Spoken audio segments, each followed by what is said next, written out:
नमस्कार, आप देख रहे हैं अब तक टीवी चैनल। हमारे संवाददाता ए.के. विश्वकर्मा ने जनपद सीतापुर से जानकारी देते हुए बताया, इस समय मां संकटा देवी मंदिर परिसर में नवनिर्माण बहुत तेजी से चल रहा है। इसको लेकर मंदिर कमेटी के अध्यक्ष श्री रमेश वाजपेयी जी के द्वारा एक प्रेस कॉन्फ्रेंस करते हुए जानकारी दी गई।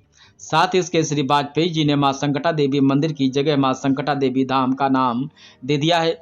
सबसे बड़ी बात आपको बताते चलें कि 22 जनवरी 2024 को भगवान श्री राम जी की प्राण प्रतिष्ठा समारोह अयोध्या में भारत देश के भावी प्रधानमंत्री श्री नरेंद्र मोदी जी के कर कमलों से किया जाएगा। तो वहीं दूसरी तरफ अगले माह फरवरी में ठीक 21 दिन बाद मां संकटा देवी धाम महमूदाबाद जनपद सीतापुर में भगवान श्री राम जी के परम भक्त श्री हनुमान जी के पंचमुखी स्वरूप को श्री वाजपेयी जी के संरक्षण में श्री राम जी के परम भक्त हनुमान जी की प्राण प्रतिष्ठा समारोह का आयोजन किया जाएगा।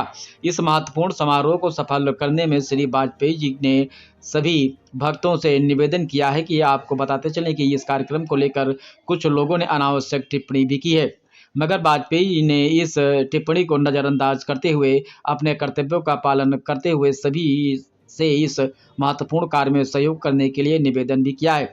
प्रेस कॉन्फ्रेंस को संबोधित कर साहब हूँ, आज हमारे बीच में नहीं है, चाहे श्याम सुंदर लाल गुप्त छन्नू बाबू जी हों, हमारे बीच में नहीं है।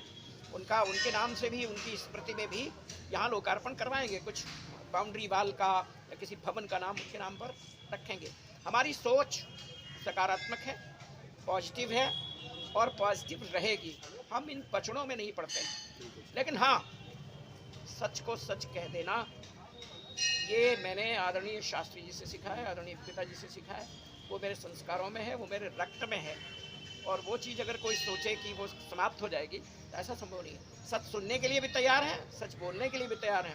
और सबसे कहते हैं, चाहे वो माइक लेकर के बात करना चाहें, चाहे वो 10 लोगों में बात करना चाहें, चाहे वो 100 लोगों में बात करना चाहें, जिसको जो भी समस्या है, दिक्कत है, परेशानी है, मेरे ऊपर कोई ब्लेम है, कोई आरोप है, वो लगा सकते हैं। मैं उसका उत्तर दे सकता हूँ। और बैठे हुए लोग ये तय कर देंगे कि हम गलत हैं या हम सही हैं। या हमें तय करने का वो नहीं है, सुनने वाले लोग ये तय कर देंगे कि हम सही हैं कि गलत जी। कोई और सवाल हो तो पूछ सकते हैं। कोई और है? पूरे देश में और आने वाले समय में आप सब देखेंगे, अभी हम भी देखेंगे इस चीज़ को, क्योंकि अभी इतनी उम्र नहीं है, इसकी चर्चा पूरे देश में होगी। कई लोग कह रहे हैं कि संकटा देवी मंदिर था और इसको धाम में परिवर्तित कर दिया गया, इसके पीछे का कारण क्या? कई लोग चर्चा यहाँ पहले से ही कई धाम विद्यमान हैं। जगन्नाथ स्वामी जी का मंदिर बना हुआ है, वो अपने आप में धाम है। बद्री विशाल जी का मंदिर बना हुआ है, वो अपने आप में धाम है। द्वारिकाधीश जी का मंदिर बना हुआ है, वो अपने आप में धाम है। रामेश्वरम मंदिर बना हुआ है, वो अपने आप में धाम है। जब कोई मंदिर बहुत दिव्यता और भव्यता को प्राप्त कर लेता है और वहाँ पर अनेक मंदिर स्थापित हो जाते हैं, तो धाम स्वयं में हो जाता है। वो अल्पज्ञ हैं, जिनकी इस प्रकार की सोच है, जिस प्रकार की उनकी सोसाइटी है, जिस प्रकार की उनकी शिक्षा दीक्षा है, जिस प्रकार के उनके संस्कार हैं, जिस प्रकार का उनका खान पान है, जिस प्रकार का उनका आचरण है, जिस प्रकार का उनका रहन सहन है, तो सोच उसी के अनुसार बनती है। अब किसी भी विद्वान से पूछें, धर्म के मर्मज्ञ से पूछें, मैंने कई आचार्यों से, कई शास्त्री लोगों से डिस्कशन करने के बाद और कई राजनीतिक लोगों से डिस्कशन करने के बाद, इसके बाद मैं फिर माँ संकटा देवी का नाम, मंदिर का नाम परिवर्तित करके और इसको धाम, ऐसा स्वरूप और ऐसा नाम दिया गया है। ये धाम दिख रहा है और ये 4 फरवरी के बाद लोग इसको धाम मानेंगे भी। और दूसरा एक ये है, कोई इसको मंदिर मानना चाहता तो मंदिर माने, कोई धाम मानना चाहता तो धाम माने, कोई गुरुद्वारा मानना चाहता है गुरुद्वारा माने, और कोई इसको कुछ नहीं मानना चाहता है कुछ ना माने। ये उसकी अपनी सोच है। कोई ये तो मंदिर धाम समिति कोई बातें तो नहीं कर रही कि नहीं इसको इसी रूप में माना जाए। जिसकी जैसी सोच है, जो जिस रूप में इसको मानना चाहता है उस रूप में माने। और अगर वो नास्तिक है, उसका विश्वास मंदिरों में नहीं है, उसका विश्वास देवी देवताओं में नहीं है, मूर्तियों में नहीं है, वो नहीं मानना चाहता तो कोई जबरदस्ती थोड़ी। खाटू श्याम समिति यहाँ पर मंदिर बना रही थी, उसके बाद तालमेल न बैठ पाने के कारण आप स्वयं उसको जो है, वो मंदिर सबसे भव्य और सबसे बड़ा बन रहा है। क्या खाटू श्याम मंदिर की स्थापना को लेकर के मुझसे मुकेश यज्ञसेनी ने ये कहा था कि हमको थोड़ी यहाँ ज़मीन दे दीजिए खाटू श्याम जी का मंदिर बनाना चाहते हैं। और मुकेश यज्ञसेनी ने जो हमसे बात की, उससे पहले एक दिन कार्यक्रम में, वार्षिक मेले में, आदरणीय ज्ञान तिवारी जी जो सिरसा क्षेत्र के विधायक हैं वो आए थे। यहीं सामने दर्शन करते करते पहुँचे और यहाँ पर आकर के उन्होंने कहा कि दादा एक खाटू श्याम जी का भी मंदिर यहाँ बनवा दीजिए। मैंने रेउसा में काम शुरू करा दिया। तो हमने कहा जब बाबा आना चाहेंगे तो आ जाएंगे। उसी के कुछ महीनों के पश्चात हमसे मुकेश यज्ञसेनी ने कहा कि यहाँ खाटू श्याम जी का मंदिर बनाने के लिए थोड़ी ज़मीन चाहते हैं जी। मैंने कहा ठीक है। मैंने कमेटी में कहा, थोड़ा मुकेश यज्ञसेनी का जो स्वभाव माना जाता है वो थोड़ा उद्दंड माना जाता है। कमेटी में मैंने बात की तो कमेटी के लोग सहमत इस बात से नहीं थे। हमने कहा क्या करेंगे, ज़मीन उठा ले जाएंगे, आप दीजिए ज़मीन। सब लोगों को मैंने सहमत किया। यहाँ कमेटी के कई लोग बैठे हुए हैं, जानते इस बात को। और जब वो मंदिर बनने के लिए भूमि पूजन हुआ तो मुझे आमंत्रित किया गया था। मैं उस भूमि पूजन में आया था। भूमि पूजन गलत दिशा में हो रहा था। मैंने देखा एक शास्त्री जी भी बैठे हुए थे वहाँ। मैंने कहा ये तो गलत दिशा में हो रहा है। शास्त्री जी से पूछा, हमने कहा इस दिशा में कैसे करवा रहे हैं, मंदिर का पूजन इस दिशा में नहीं होगा, मंदिर का पूजन तो इस दिशा में होगा जी। तो उन्होंने कहा कि, मुकेश ने कहा कि ये बताया गया है। तो मैंने पंडित अखिलेश चंद्र शास्त्री जी को फ़ोन किया फतेहपुर में ही बैठ करके, और मैंने कहा कि आप बताएं कौन सी दिशा भूमि पूजन के लिए।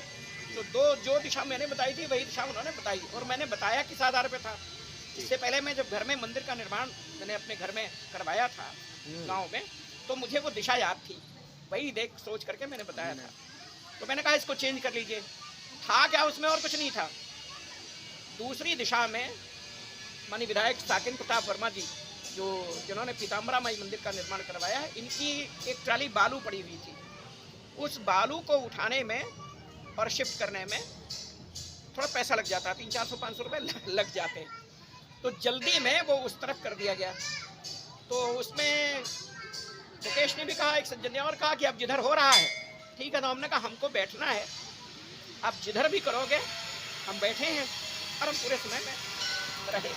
इसके बाद में जब निर्माण कार्य शुरू हुआ तो नीचे जो बरामदे की फर्श है, फतेहपुर तहसील में, सिधौली तहसील में, कुशमा तहसील में और रेउसा क्षेत्र में, वहाँ मंदिर ऐसे हैं, लेकिन यहाँ पर इस प्रकार का शिव मंदिर नहीं है। यद्यपि यहाँ मंदिर परिसर में 3 शंकर जी के मंदिर हैं। एक सरोवर में मंदिर है, विशालकाय मंदिर है, बहुत बड़ा मंदिर है। एक साइड में कोने में शंकर जी का मंदिर है, एक और शिव जी का मंदिर सामने है। लेकिन इसमें स्थान कम होने के कारण से बैठने में असुविधा होती है, पूजा करने में असुविधा होती है। अगर एक परिवार बैठ गया तो दूसरा परिवार उसमें बैठ नहीं सकता, 2 लोगों से ज़्यादा बैठने की जगह नहीं है। ये सोच करके एक बहुत अच्छा शिव मंदिर यहाँ पर स्थापित किया जाएगा। अभी हमने एक पोस्ट डाली थी, उस पोस्ट पर हमारे बहुत ही आदरणीय हैं, बुजुर्ग हैं, इंटर कॉलेज के प्रिंसिपल हैं, श्रीमान रघुवंश सिंह जी, तो गायत्री परिवार का काम इस उम्र में भी देख रहे हैं। उन्होंने हमारे उस पोस्ट पर एक कमेंट किया था कि जहाँ इतना हो रहा है वहाँ मेरा समिति से ये भी निवेदन है कि एक गायत्री जी का मंदिर भी यहाँ पर स्थापित हो। तो मैं आप लोगों को ये कहना चाहता हूँ कि बहुत शीघ्र गायत्री मंदिर का निर्माण भी यहाँ पर प्रारंभ होगा, और शंकर जी का ये 2 नए मंदिर यहाँ पर और स्थापित होंगे। यहाँ पर खाटू श्याम जी का, पीताम्बरा माई का, नवग्रह जी का, शनि जी का, और बांके बिहारी जी का, पंचमुखी हनुमान जी का और लक्ष्मी नारायण जी का, ऐसे 6 मंदिर नए बने हैं, जिनमें 12 फरवरी को मुहूर्त स्थापना होगी। और मुहूर्त स्थापना से पहले 4 फरवरी को बहुत ही विशाल, बहुत ही दिव्य और बहुत ही भव्य कलश यात्रा निकलेगी।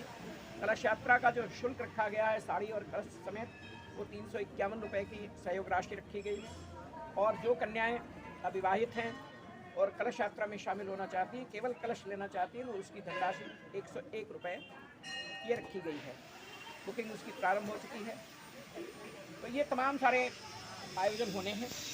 एक बढ़िया सा वातावरण बने, एक बढ़िया सा माहौल बने, एक ठीक ढंग से लोगों में इसकी जानकारी हो, प्रचार प्रसार हो, और उसमें मीडिया की अपनी भूमिका, पत्रकारों की अपनी भूमिका बहुत महत्वपूर्ण होती है। उसी महत्वपूर्ण भूमिका को समझते हुए, जानते हुए, क्योंकि मैं भी उसी क्षेत्र से जुड़ा हूँ, आप सबको निमंत्रित किया गया है। आप सब यहाँ पर आए, आप सबका बहुत बहुत स्वागत है, अभिनंदन है, हार्दिक धन्यवाद है। और आप सबसे निवेदन है कि स्वयं भी और अपने जुड़े हुए साथियों से सबसे मंदिर के इस विकास कार्य में, मंदिर के इस कार्यक्रम में और कार्यक्रम के बाद भी आप सबका निरंतर सहयोग मिलता रहे जैसे पूर्ववत मिलता रहा है, ये आप सबसे अपेक्षा है। मंदिर से जुड़ा हुआ, किसी भी चीज़ से जुड़ा हुआ कोई सवाल अगर आपके मस्तिष्क में है तो बिना किसी संकोच के आप उसको पूछ सकते हैं, हम उसका उत्तर देने के लिए तैयार हैं। अच्छा करने की कोशिश की गई और एक लिंटर डाला गया। हम लोगों ने बुला के कहा कि सारे बरांडे वहाँ से लेकर के द्वारिकाधीश से लेकर के और वहाँ तक के वो सब एक लेवल पे हैं। तो जो बरांडे की फर्श है, सिंहासन आप कितना ऊंचा बनाओ, शिखर आप चाहे जितना ऊंचा बनाओ, लेकिन बरांडे की फर्श बराबर करी जाए। और दूसरा जो ऊपर का लिंटर था जी, वो भी 2 फीट 1.5 फीट करीब ऊंचा कर दिया गया था। तो उसको भी कहा गया कि सामने का फ्रंट जो है वो एक जैसा रखिए, स्लैब का और बरांडे की फर्श का।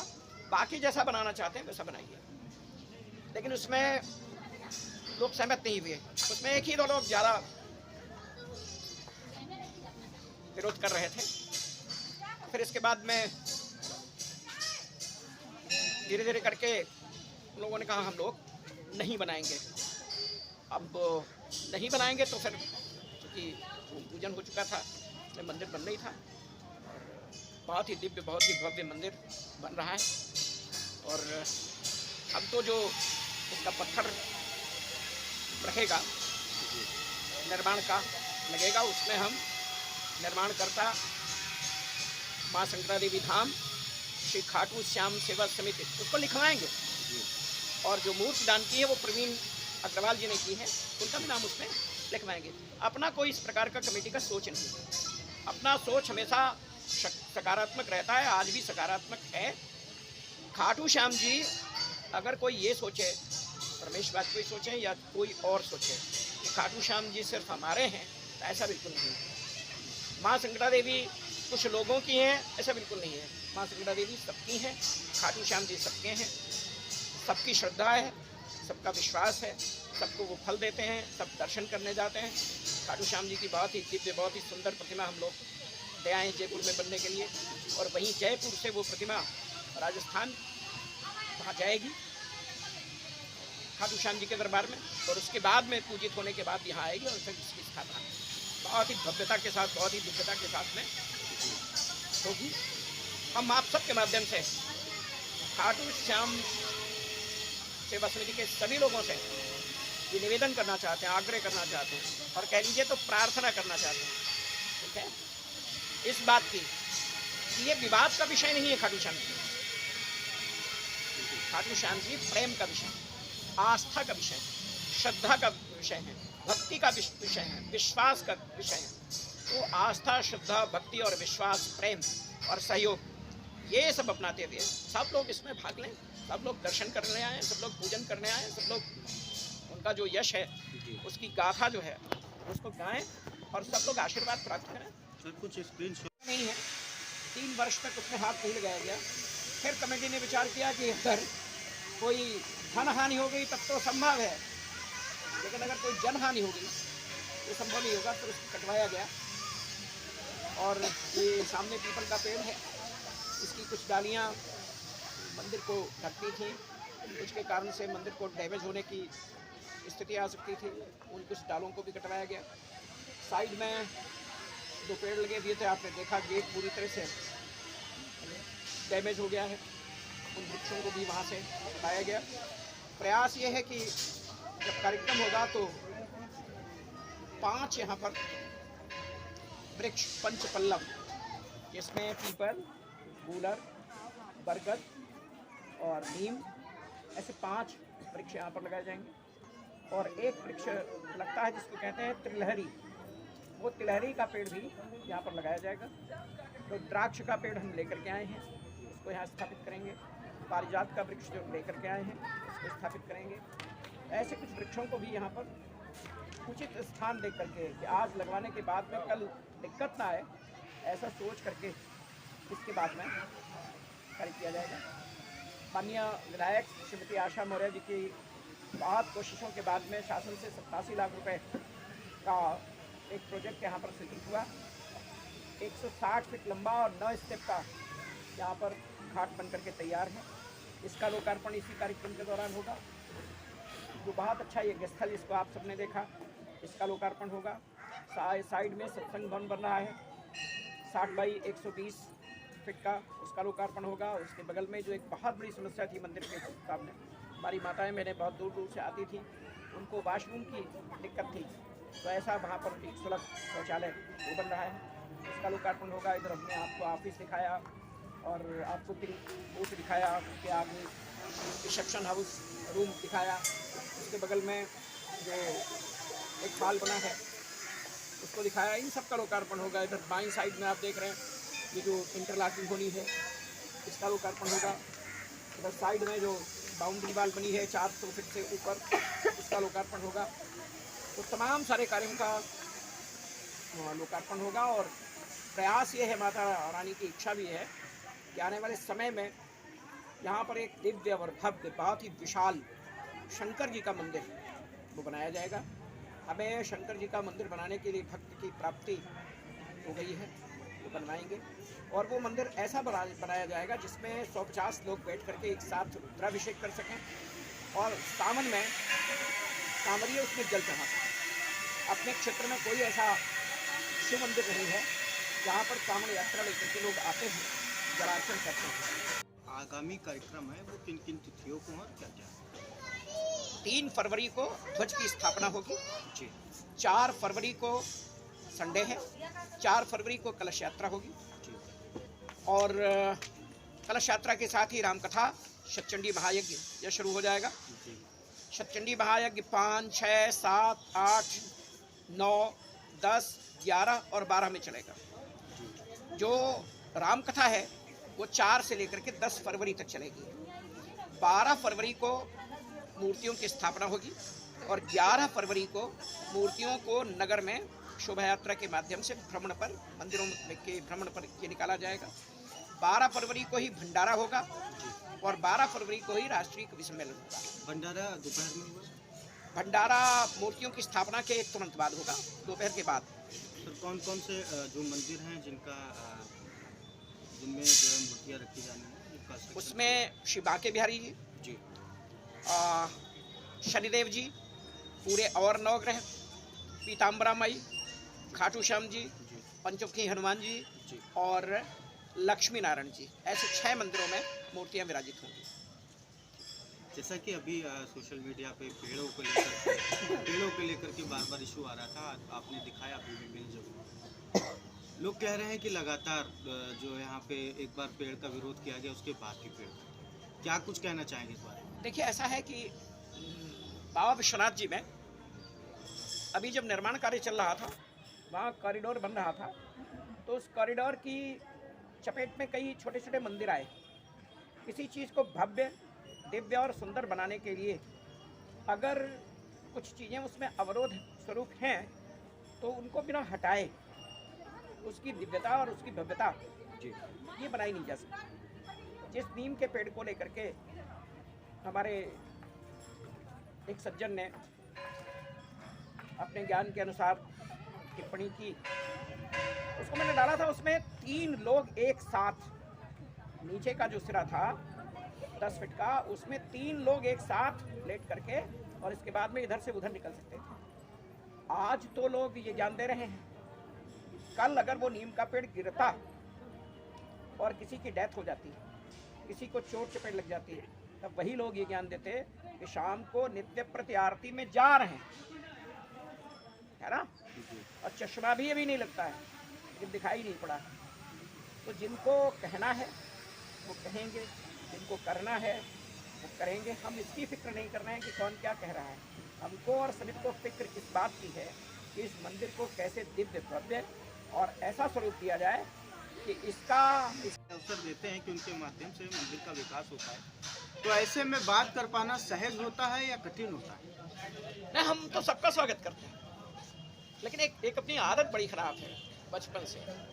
हम व्यक्ति से नहीं मांगते, हम भगवान से मांगते हैं। और झोली फैलानी पड़ी तो चाहे किसी वर्ग का हो व्यक्ति, चाहे कितना छोटा हो, चाहे कितना बड़ा हो, हम सबके सामने झोली फैलाएंगे, सबके हाथ छोड़ेंगे। मंदिर का विकास करना है तो इसको करना ही पड़ेगा। जो आए उसका स्वागत है और ये हमारी जिम्मेदारी नहीं है, कमेटी की जिम्मेदारी नहीं है, ये सबकी जिम्मेदारी है। मंदिर सबका है, सबकी ये जिम्मेदारी है कि इसके उत्थान में, इसके विकास में भगवान ने, माता रानी ने जो भी शक्ति और सामर्थ्य दिया है लोगों को, वो लोग करें। और अगर लोग कर नहीं रहे हैं तो इस प्रकार की व्यवस्था चल कैसे रही।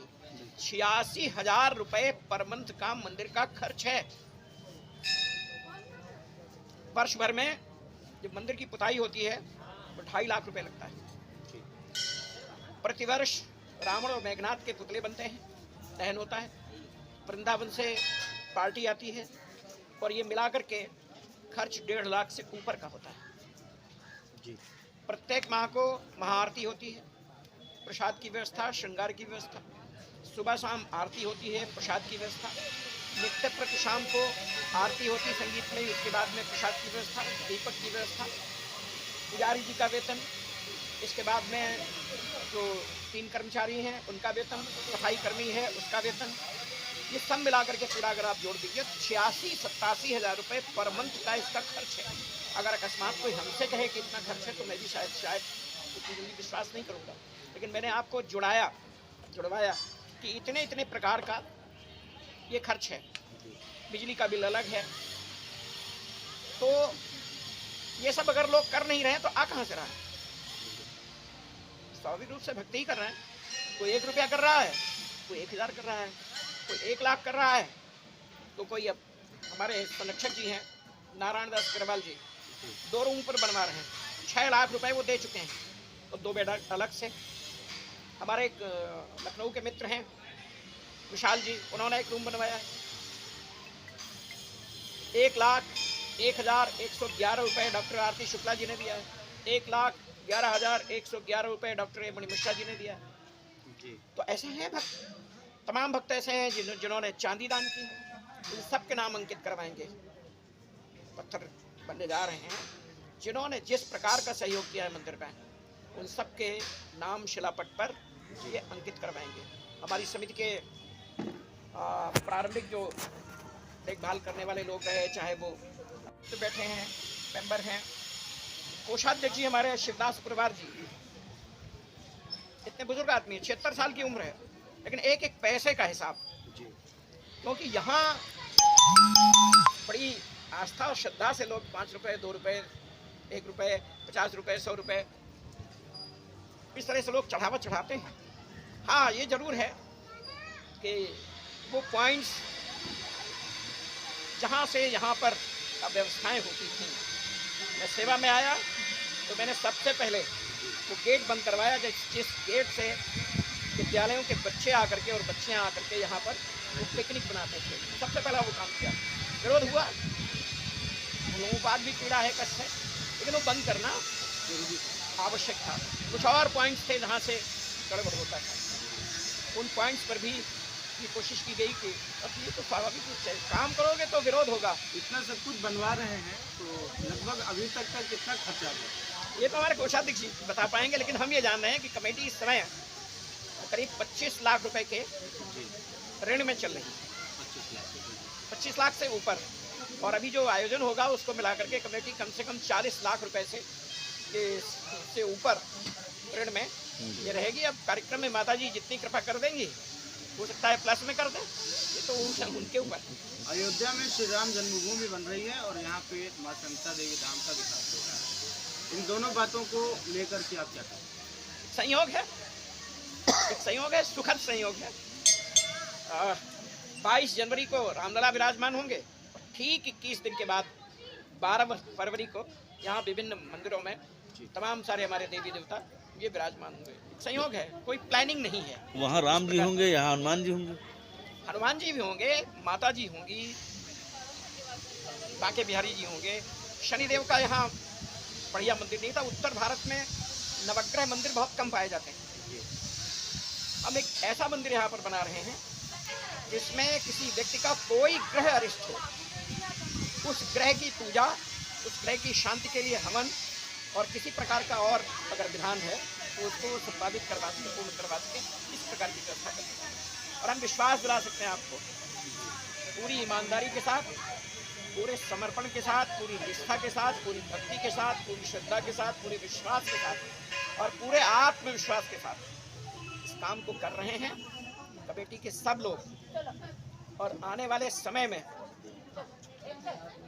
इस प्रकार की स्थिति यहाँ पर होगी कि महमूदाबाद के लोग, क्षेत्र के लोग दर्शन करने तो आएंगे ही, यहाँ जो दृश्य होगा मनोरम, उसका आनंद लेने के लिए भी उनको आना है। यदि आप क्षेत्र के किसी प्रतिष्ठित व्यापारी बुक आईडी है शिवम सक्सेना नाम, पेड़ वाला सवाल तो मैंने पहले ही पूछ लिया।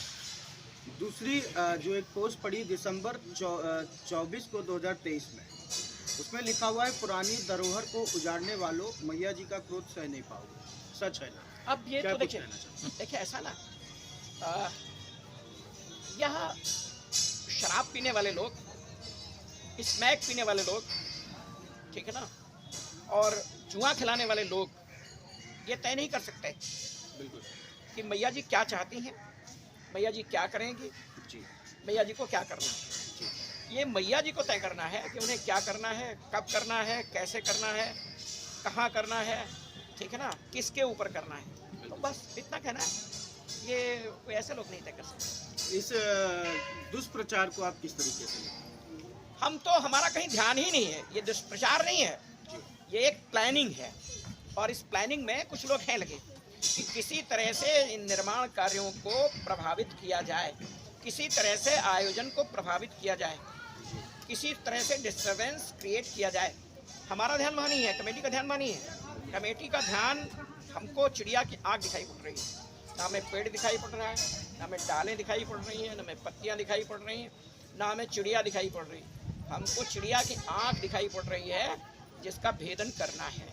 कार्यक्रम के माध्यम से जो भी भ्रांतियाँ हैं वो लोगों की दूर हो जाएंगी। हम सबको आमंत्रित करेंगे, सादर आमंत्रित करेंगे, ठीक है। और जो लोग डिस्टर्ब करना चाहते हैं, मैं इतना कह सकता हूँ सिर्फ उनके लिए कि माता जी उनको सद्बुद्धि दें। सबको अवसर माता जी ने दिए हैं, सबको माता जी अवसर देंगी। माता जी किनके लोगों के माध्यम से और किनके हाथों से क्या कराना चाहती हैं, ये हम आप तय नहीं कर सकते। ना हमको आपको राइट है, ना हमको आपको अथॉरिटी है, ना हमारे आपके पास में इस प्रकार का पावर है। वो जिसे तय करेंगी